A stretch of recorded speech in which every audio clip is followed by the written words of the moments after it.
Commander Alan Phillips stood at the main viewport of Earth Defense Station Orion, his eyes fixed on the distant flashes of light that grew larger by the minute. The massive Victorian Imperial ships entered the solar system with a grace that seemed impossible for vessels of their size. Alan's hands gripped the railing tighter. Humanity had only managed to build small colonies on Mars and Europa. They were just learning how to travel between planets. And now this. "Commander, they've passed Neptune's orbit," said Lieutenant Greg Nelson from his monitoring station. 7 ships in total. The largest one is. "It's nearly 4 miles long, sir." Alan nodded. He had known this day would come eventually. Humans weren't alone in the universe, but he had hoped they would have more time to prepare. "Send word to Admiral Bennett. The Xorians are here." Across the station, people moved with urgent purpose. Some looked scared, others excited.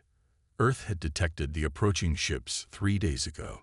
Since then, the planet had been in a state of nervous waiting. Admiral Laura Bennett arrived on the command deck 20 minutes later. She was a tall woman with gray hair cut short and eyes that missed nothing. As the highest-ranking military official present, she would be the one to meet the aliens. "What's the latest, Commander Phillips?" she asked. "They've slowed near Mars, Admiral. They've sent a message requesting to speak with Earth's leaders." Laura checked her uniform and straightened her shoulders. "And I suppose that's me." Intelligence Officer Kate Wilson approached with a tablet in hand. She was younger than most senior staff, but her mind was sharp and her insights valuable. "Admiral, based on our limited knowledge of the Xorians, they likely see us as primitive," Kate said. "They control over 300 star systems. They've been traveling between stars for thousands of years. To them, we're probably just children." "Well, let's hope they're kind to children, then," Laura said with a small smile that didn't reach her eyes. "Prepare my shuttle. I'll meet them aboard their ship as requested." 2 hours later, Admiral Bennett's shuttle approached the Xorian flagship. The massive vessel dwarfed anything humans had ever built. It gleamed with a blue-silver light that seemed to shift as she watched. The shuttle bay that opened to receive her could have held 20 of her vessels. Inside, she was met by tall, humanoid aliens with pale blue skin and eyes that seemed too large for their narrow faces. They wore elaborate uniforms with symbols she couldn't understand. They led her through corridors that curved in strange ways until they reached what appeared to be a meeting room. High Commander Vazrik waited there. Unlike his soldiers, his skin had a greenish tint and decorative ridges framed his face. When he spoke, his voice was surprisingly deep. "Admiral Bennett of Earth, we welcome you to the glorious Xorian Empire." Laura bowed slightly. "Thank you for the welcome, High Commander. Earth is pleased to make contact with your people." Vazrik's large eyes blinked slowly. "Your species is young. We have watched your development with some interest. You have advanced quickly for primitives." Laura kept her face neutral despite the insult. "We are eager to learn and grow." "Good. Then you will understand the opportunity we offer." Vazrik touched a device on his wrist, and a hologram appeared between them showing the solar system. "The Xorian Empire offers Earth protection and guidance. In exchange, we require access to your resources and partial sovereignty." "Partial sovereignty?" Laura asked, though she understood perfectly. This was not a friendly visit. This was imperial expansion. "You would maintain local governance under imperial oversight," Vazrik said. "It is a generous offer. Many species have benefited from our rule." Laura straightened her back. "I appreciate your offer, High Commander, but Earth values its independence. We would prefer to establish diplomatic relations as equals." Vazrik's expression didn't change, but the temperature in the room seemed to drop. "Equality must be earned, Admiral. You have 30 days to reconsider before we demonstrate our superiority. I suggest you use that time wisely." The shuttle carrying Admiral Bennett docked at Luna Base 20 hours after her meeting with the Xorians. She felt tired, but there was no time to rest. The clock was ticking. 30 days was not much time. Luna Base looked like a simple mining operation from the outside. Most people believed it was just that. But 200 feet below the moon's surface, behind thick doors and security scans, was Earth's most secret military installation. Admiral Bennett walked into the circular meeting room, where 7 people waited for her. They were the only ones in the solar system who knew the whole truth. The guards outside the door were told this was a standard crisis meeting. "So they're as arrogant as we expected," said Vice Admiral John Martinez. He was a broad-shouldered man with a scar across his left cheek. "More so," said Laura. "They called us primitives to my face." "Did they scan your shuttle?" asked Dr. Sam Harris. He was older than everyone else in the room, with white hair and pale blue eyes behind thick glasses. "Yes, just as we planned," said Laura. "They think our best engine technology is basic ion drives. Their scans found exactly what we wanted them to find." Dr. Harris smiled. He had spent 40 years of his life working on Project Thunderbolt. While Earth publicly developed conventional space technology, a secret program had been racing ahead. They had made breakthroughs in antimatter propulsion 20 years ago. Gravitational weapons came 5 years later. "How long until they realize we've been hiding our real technology?" asked Chief Diplomat Emma Clark, a slender woman with calm eyes and steady hands. "They won't," said Sam. "The Ixorians are convinced of their superiority. They see what they expect to see." John Martinez stood up and walked to the display screen on the wall. "We should show them our true strength now. Bring out the Thunderbolt ships and end this before it starts." Emma shook her head. "No, we need more information about their capabilities first. If we reveal ourselves too soon, they might call in their main fleet." "I agree," said Laura. "We maintain the act. Let them think we're weak while we gather intelligence." The meeting continued for 3 more hours. By the end, they had a plan. Earth would appear to consider the Ixorian offer. They would send delegations, ask questions, and seem afraid, all while preparing for what might come. As the others filed out, Laura activated a secure communication channel. A woman's face appeared on the screen. She had short brown hair and serious eyes. "Captain Scott, how goes the preparation?" asked Laura. "The Valiant is ready, Admiral," said Captain Olivia Scott. "We're still hidden in the asteroid base. The Ixorians haven't detected us." The EDF Valiant was Earth's first fully operational Thunderbolt-class vessel. On the outside, it looked like a standard military ship. But inside was technology the Ixorians believed humans wouldn't develop for centuries. "Good. Stay hidden for now. But be ready," said Laura. "If the Ixorians make a move against Earth, you're our first response." "And if they bring their main fleet?" asked Olivia.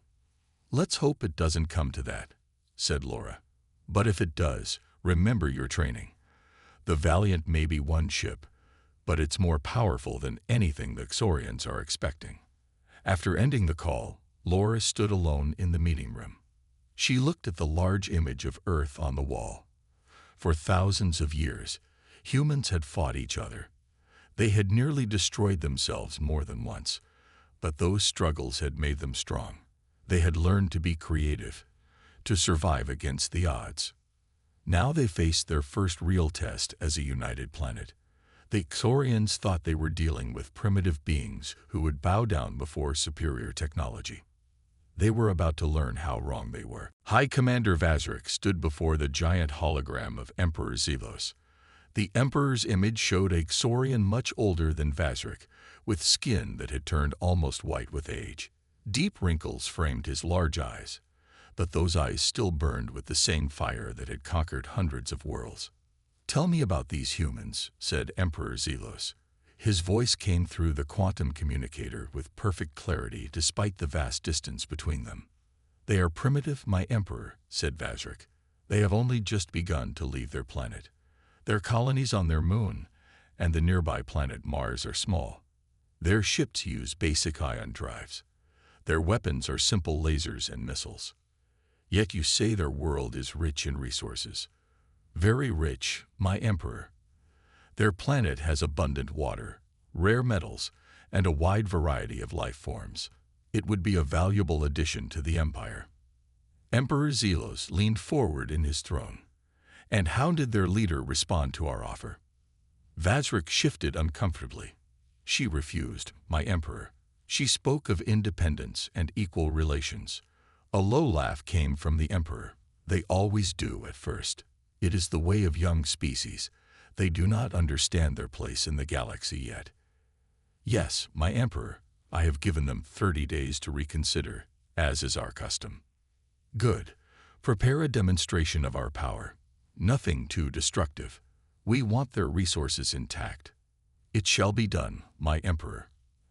After the communication ended, strategic advisor Marvik entered Vazrik's chamber.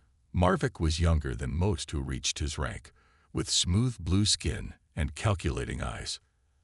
I have completed the analysis of human technology, High Commander, said Marvik. It confirms our initial assessment. They pose no threat to us. Show me, said Vazrik. Marvik activated a display screen. It showed detailed scans of Earth's defense fleet. Their propulsion systems are centuries behind ours.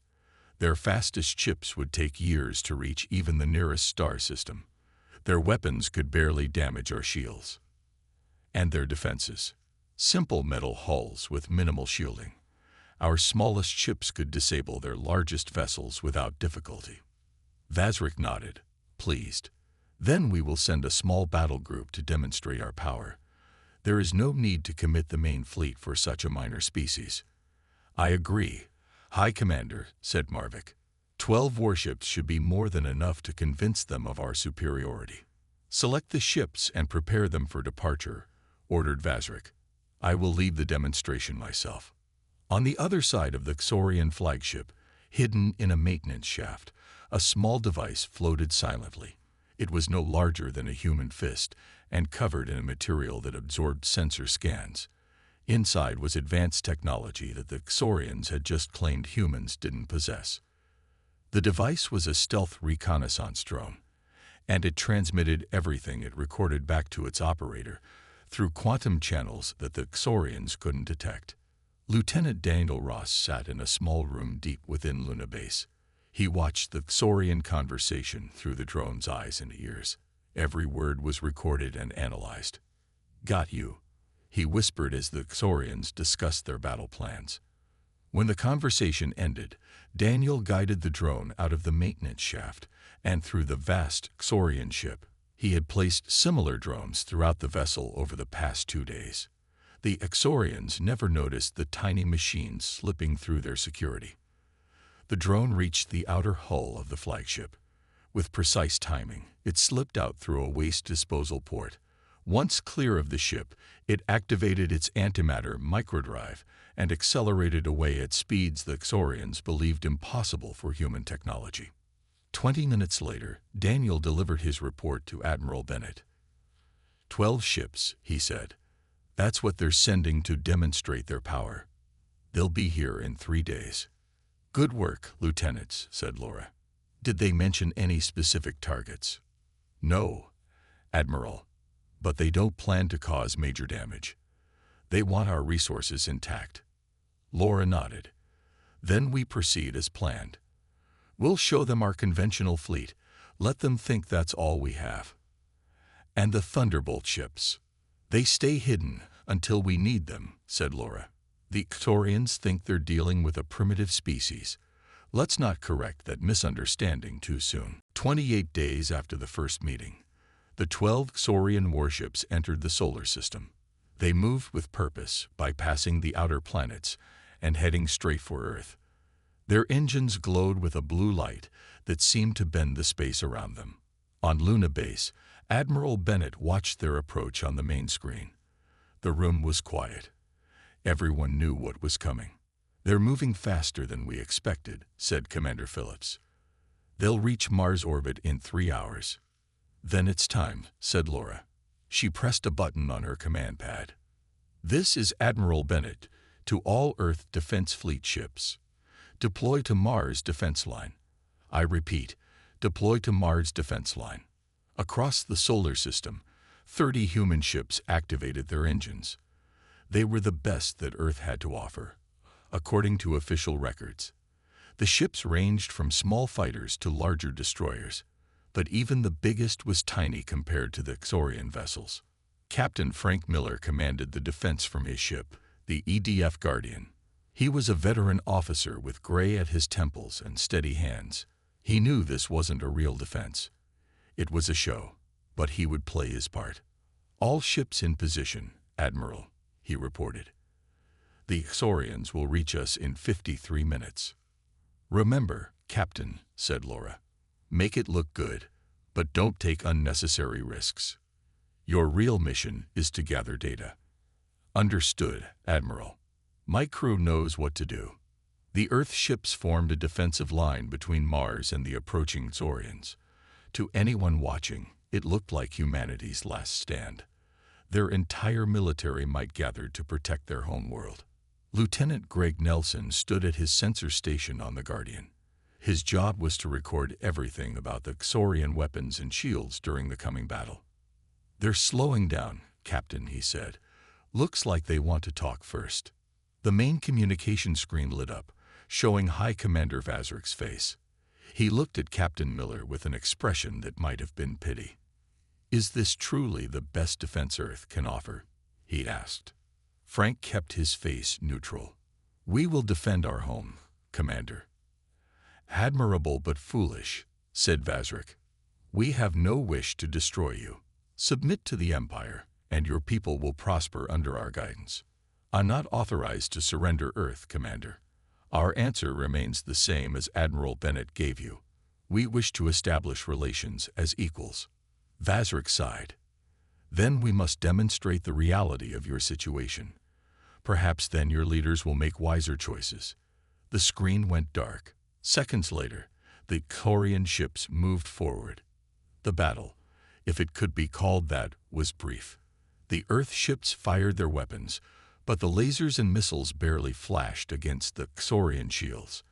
In return, the alien vessels fired precise shots that disabled the human ships one by one. On the Guardian, systems failed as a Xorian energy pulse swept through the ship. The lights flickered and died. Emergency power came on, casting red shadows across the bridge. "Engines down, weapons down, communications at minimal power," reported Lieutenant Nelson. But even as he spoke, his hands moved beneath his console, making sure the hidden systems continued recording data about the Xorian weapons. Within 20 minutes, half the human fleet drifted powerless in space. The other half retreated, seemingly in disarray. Not a single Xorian ship showed any damage. High Commander Vazrik broadcast on all frequencies.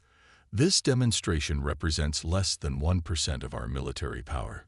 Submit to Imperial rule or face extinction. You have 6 hours to decide."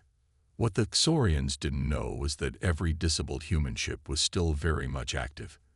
Hidden systems, shielded from Xorian scans, recorded everything and transmitted the data back to Luna Base through quantum channels.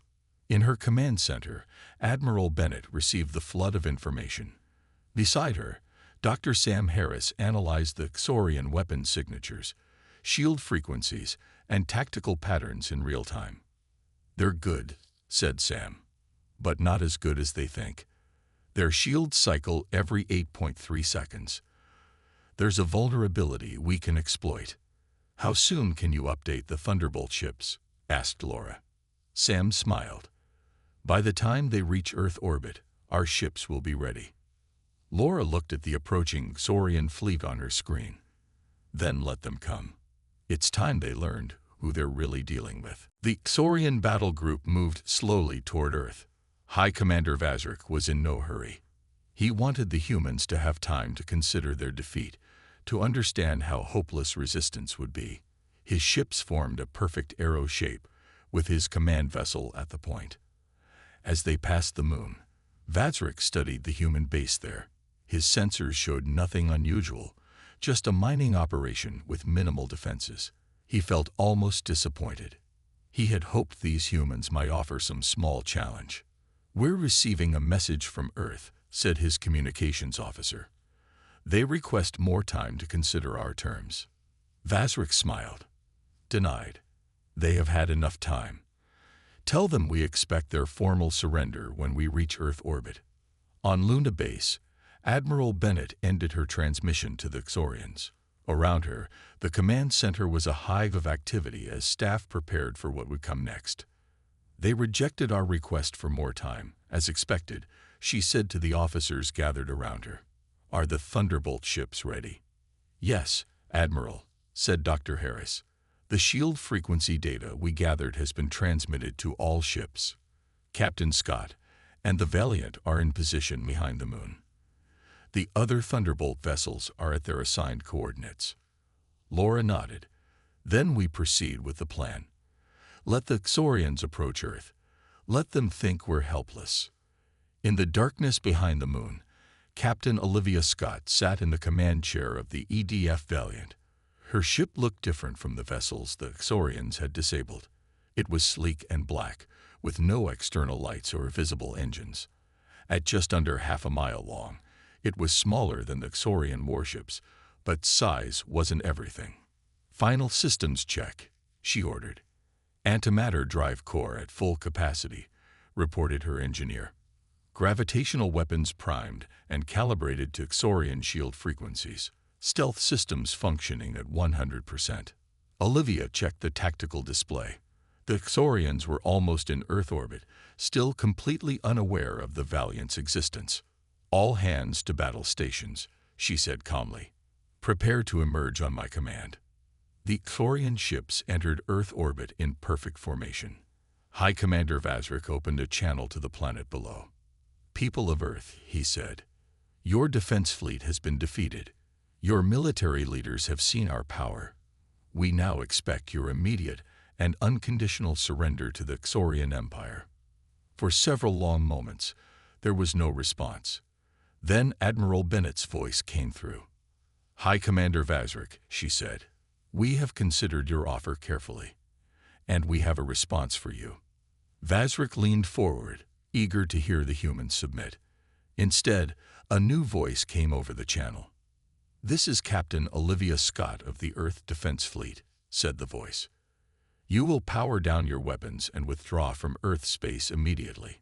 Vazrik looked confused. What trickery is this? He turned to his tactical officer. Locate the source of this transmission. The officer worked his console, then looked up in surprise. Sir, a ship is emerging from behind the Earth's moon. The EDF Valiant appeared, its stealth systems deactivating to reveal the sleek warship. It moved with a grace that none of the disabled human ships had shown. Laughter echoed across the Xorian command deck.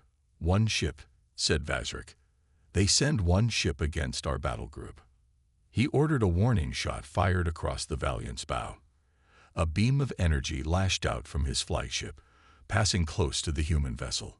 The Valiant didn't move. Instead, it activated its antimatter drive core. The space around the ship seemed to bend and ripple. On the Xorian ships, sensors suddenly spiked with readings that made no sense. Impossible, whispered the Xorian science officer. They can't have antimatter technology. They shouldn't develop that for centuries. Before the Xorians could react further, the Valiant fired. 3 precision gravitational distortion beams shot out, each targeting a different Xorian warship. The beams passed through the Xorian shields as if they weren't there, striking the hulls directly. 3 ships suddenly lost power, their lights flickering out as their internal systems collapsed under the gravitational assault. Captain Scott opened communication again. That was our warning shot. The next will not miss. On his flagship, High Commander Vazrik stared at the view screen in shock. What is happening? How is this possible? His tactical officer looked up, face pale with fear. Sir, those disabled ships, their shield generators have been crushed by some kind of gravitational weapon. And the human ship, its power readings are off our charts. High Commander Vazrik gripped the arms of his command chair. His pride would not allow him to retreat. Not from a species that had been traveling in space for less than a century. All ships, attack pattern Delta. Focus all weapons on that human vessel, he ordered. The Xorian warships moved into a new formation and fired their energy weapons at the Valiant. The space between them filled with blinding beams of light. But the Valiant moved with impossible speed. It twisted and turned, avoiding the energy blasts with ease. The human ship seemed to dance between the deadly beams, making the Xorian weapons look slow and clumsy. On the Valiant's bridge, Captain Olivia Scott remained calm in her command chair. The ship shuddered slightly as a Xorian blast passed close by, but their shields held strong. "Lieutenant Beth Howard, target their weapon systems," she ordered. "Disable, don't destroy. We want to minimize casualties." Lieutenant Howard, a young woman with steady hands and sharp eyes, worked her weapons console with expert precision. Targeting gravitational weapons. Firing now. The Valiant fired again. This time, precise gravitational beams struck 4 more Xorian ships. The beams didn't damage the hulls, but inside each ship, weapon systems crumpled under intense gravitational pressure. "Captain, we're detecting new energy signatures from the outer system," reported the sensor officer. 5 more ships approaching fast. For a moment, Vazrik thought reinforcements had arrived somehow, but when he saw the new vessels on his view screen, his hope vanished. They were human ships, similar to the Valiant, but each with slight differences. They moved with the same impossible speed, powered by the same antimatter drives that his scientists had insisted humans couldn't possess for centuries. "This is Captain Ryan Kelly of the EDF Defiant," came a new voice over the communication channels. "Valiant, we've got your back." The 5 Thunderbolt-class ships, led by the Defiant, joined the battle. They moved in perfect coordination, their superior maneuverability making the Xorian ships look like they were standing still. Vazrik felt something he had not experienced in decades. Fear. How could this primitive species have technology that matched or even exceeded the Empire's? It made no sense. But he was still a commander of the mighty Xorian Empire. He would not surrender to these upstart humans. "Target their planet," he ordered. "If they won't submit, we'll show them the price of defiance." His flagship turned toward Earth, its main weapon powering up to fire a devastating blast at the blue world below. The Valiant sensors detected the power buildup immediately. Captain Scott didn't hesitate. "Jump coordinates locked," she said. "Execute micro-jump now." The space around the Valiant seemed to fold. In a flash that defied the laws of physics as the Xorians understood them, the human ship disappeared and reappeared directly in the path between Vazrik's flagship and Earth. The Xorians had never seen anything like it. Near light-speed tactical jumps were supposed to be theoretical, impossible to achieve with current technology. At point-blank range, Captain Scott gave her next order: deploy gravity lance. The Valiant's main weapon activated. Unlike the smaller gravitational beams they had used before, the gravity lance was designed for capital ships. A focused beam of distorted spacetime shot out from the Valiant's bow. The beam struck the Xorian flagship precisely where its main weapon was charging. The effect was immediate and devastating. The front third of the massive ship split apart as if cut by a giant invisible blade. Systems failed throughout the vessel as the gravitational shear tore through decks and corridors. Yet the Valiant's attack was controlled with surgical precision. The gravity lance had been calibrated to avoid the flagship's power core. There would be no catastrophic explosion, no massive loss of Thorian lives. On what remained of his command deck, Vazrik pulled himself up from the floor. Emergency lights cast an eerie glow over the wreckage. Half his bridge crew lay dead or injured around him. "How?" he whispered. "How can they have ships this powerful?" Outside, the battle continued. The human Thunderbolt ships moved in perfect coordination, disabling one Xorian vessel after another. Their gravitational weapons rendered the Xorian shields useless. Their antimatter drives gave them speed and maneuverability that the Xorian ships couldn't match. Within 30 minutes of the first shot being fired, the entire Xorian battle group had been disabled or destroyed. Not a single human ship showed significant damage. News of the defeat reached the Xorian Imperial Palace 6 hours later. Emperor Zelos sat on his throne, listening to the report with growing disbelief. The hologram before him showed the remains of Vazrik's battle group, once proud warships now drifting powerless in Earth orbit. "This cannot be true," said the Emperor. His voice was quiet, but his large eyes burned with anger. 12 Imperial warships defeated by a handful of vessels from a primitive world. Strategic Advisor Marvek stood before the throne, his usual confidence gone. "The evidence is clear, my Emperor. The humans possess technology that our intelligence reports said was impossible for them." "Show me," demanded Zelos. Marvek activated another hologram. It showed recorded images from the battle. The sleek human ships moving with impossible speed. The gravitational weapons that ignored Saurian shields. The near light-speed jump that placed the Valiant directly in the path of Vazrik's flagship. "According to our intelligence," said Marvek, his voice shaking slightly, "humans shouldn't have antimatter drives for at least 3 centuries. Their development path showed no signs of gravitational weapons technology, and tactical jumps at those speeds should be theoretically impossible with current science." Emperor Zelos rose from his throne. He was old, but in this moment, he looked dangerous. "How did we make such a mistake? How did we fail to see their true capabilities?" "They hid it from us," said Marvek. "The ships we scanned, the technology we observed. It was all a deception. They showed us only what they wanted us to see." The Emperor paced across the throne room. "What do we know of High Commander Vazrik? Did he survive?" "Yes, my Emperor. He and many of his crew were rescued by the humans. They received medical treatment and are being held as guests, not prisoners." This news surprised Zelos. He had expected the humans to kill Vazrik after such an attack. "And what of our remaining ships in that system?" "The humans have disabled them, but harmed few of our people. They could have destroyed all our vessels, but they chose precision attacks instead." The Emperor stopped his pacing. "So they are not only more advanced than we thought, but also more merciful." "It would appear so, my Emperor." "What are our options now?" asked Zelos. The War Council had different opinions. Some military leaders suggested sending the main Imperial fleet immediately to crush Earth before they could produce more of these advanced ships. Others counseled caution, fearing that humans might have even more powerful technology hidden away. As they argued, a palace guard entered the throne room and bowed deeply. "My Emperor, we have received a transmission from the humans. They request permission to send a diplomatic vessel to the Imperial capital." Zelos raised his hand, silencing the War Council. "What do they want?" "They say they come in peace, but they will not be conquered." The ship would carry their chief diplomat. The throne room fell silent.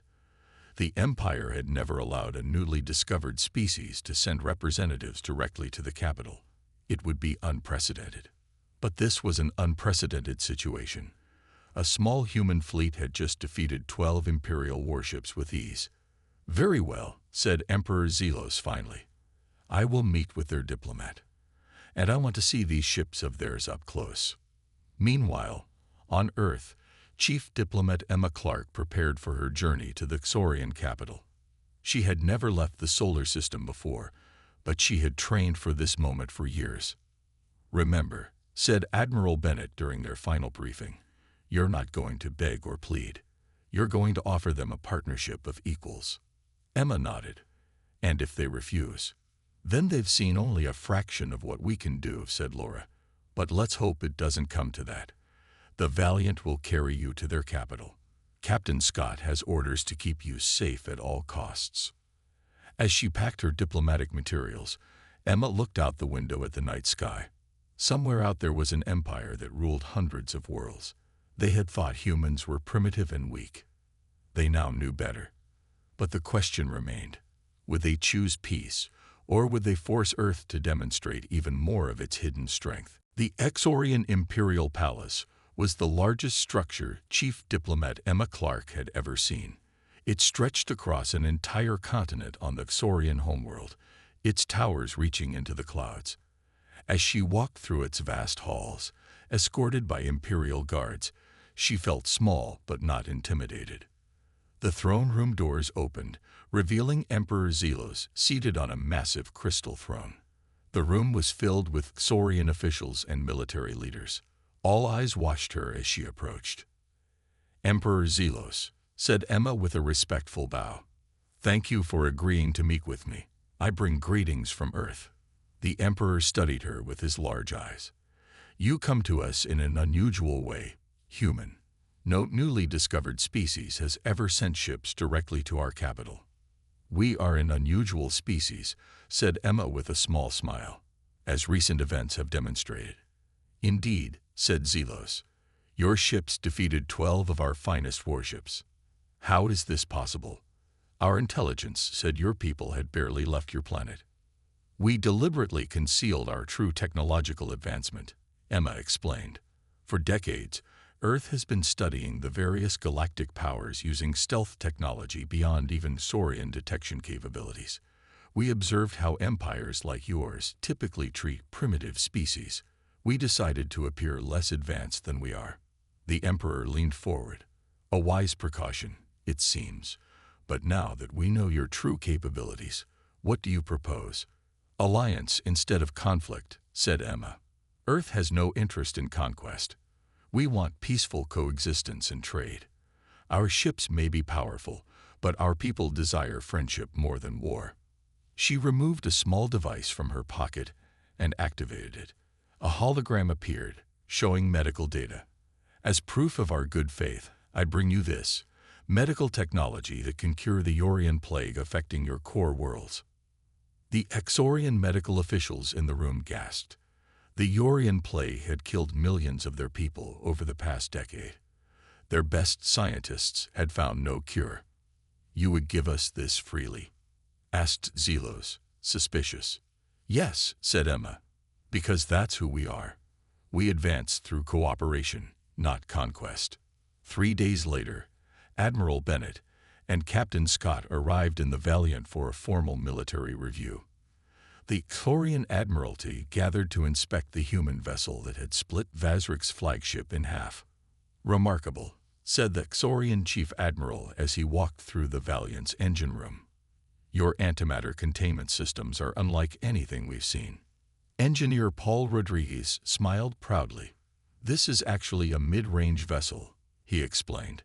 "Not even our most advanced design." The Xorians exchanged nervous glances at this revelation. In the main conference room of the Imperial Palace, the Earth-Xorian Mutual Recognition Treaty was prepared.